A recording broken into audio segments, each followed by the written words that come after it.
Jean-Maurice Bonneau, vous êtes ce week-end à Genève et puis vous accompagnez évidemment les cavaliers du team HDC. Est-ce que vous pouvez d'abord nous expliquer votre nouveau rôle au sein de cette écurie?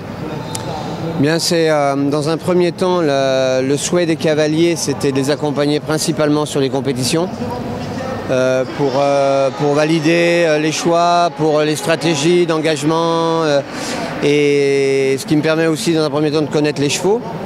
Donc là, c'est mon 3e concours avec eux. On a eu Paris la semaine dernière. J'étais à Madrid avec Kevin il y a 3 semaines en arrière. Donc à la fois, je prends connaissance des chevaux, du fonctionnement de chacun et de voir ce que je peux moi apporter en plus par rapport à leurs demandes. Ensuite, je vais bien sûr aller au Haras de la Forge avec eux, connaître l'ensemble du piquet de chevaux. On a commencé aussi à travailler sur la stratégie d'une année olympique. On est à moins de 36 semaines des Jeux. Donc il faut, par rapport à Orient, par rapport à Rêveur, qui sont les 2 plans A, pour chacun des 2 cavaliers, on essaye de programmer les concours qui vont nous rester. Pourquoi tel concours? Dans quel objectif? Pour répondre aussi en parallèle à la stratégie de Philippe Gerda. Et puis, sont à la fois des cavaliers professionnels, donc on doit aussi, avec les autres chevaux, faire des programmes de concours en fonction des différents circuits. Patrice ayant gagné la semaine dernière à Paris, on a Hong Kong en ligne de mire pour tenter le bonus.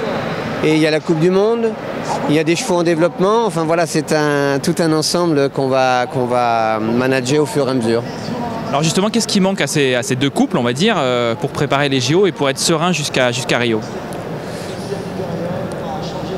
En ce qui concerne Patrice et Orient est convalescent. Il est dans un programme de remise au travail. Chez un athlète de haut niveau, une interruption de 6 mois demande minimum 6 mois en face. C'est-à-dire qu'on multiplie par 2 en gros.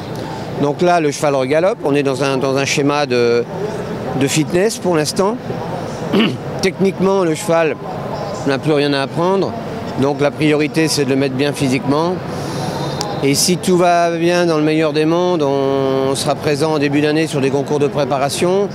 Et ensuite, on verra. C'est le cheval qui va nous le dire. Donc voilà, on en est là. On est dans un timing réaliste. Maintenant, c'est les chevaux qui nous le disent. Après, en ce qui concerne Rêveur, normalement, il devrait être présent à Londres la semaine dernière. Il n'a pas sauté depuis Stuttgart. On veut le maintenir dans le concours parce que lorsque les chevaux sont en santé, c'est la meilleure façon de les maintenir. Mais avec Kevin, pour l'instant, on n'est pas obsédé par la finale Coupe du Monde parce que Crack n'est pas encore suffisamment solide. Ayad a très bien sauté hier soir, elle est encore tendre. On va avoir Fort Joy dans le Grand Prix aujourd'hui. Donc il y a beaucoup de prises d'informations sur des chevaux qui ne sont pas totalement aguerris sur les Grands Prix de 5 étoiles. Donc il faut vraiment être à l'écoute des chevaux avant tout pour qu'on n'aille pas faire le parcours trop difficile, trop vite, qui finalement nous freine dans la progression et dans la continuité. Donc voilà, sur leurs chevaux de tête, le management actuel. Est-ce que vous pensez que la France, tout simplement, a une chance de briller à Rio?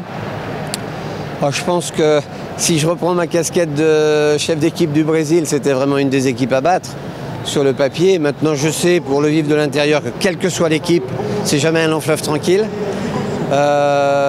Beaucoup de choses peuvent se passer. Là, les Françaises sont dans une forme exceptionnelle en cette fin d'année. Maintenant, il faut exister sur la durée. Il y a un plan A qui est très séduisant et je crois que chacun de vous a cette sélection-là en tête.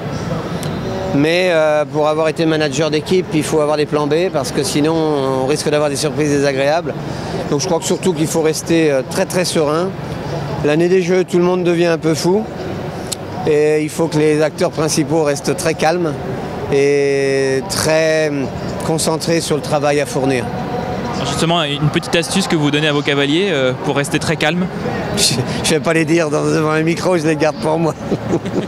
Non, mais il faut surtout, je crois, rester dans le travail à faire, ne pas... On sait que les jeux, c'est différent.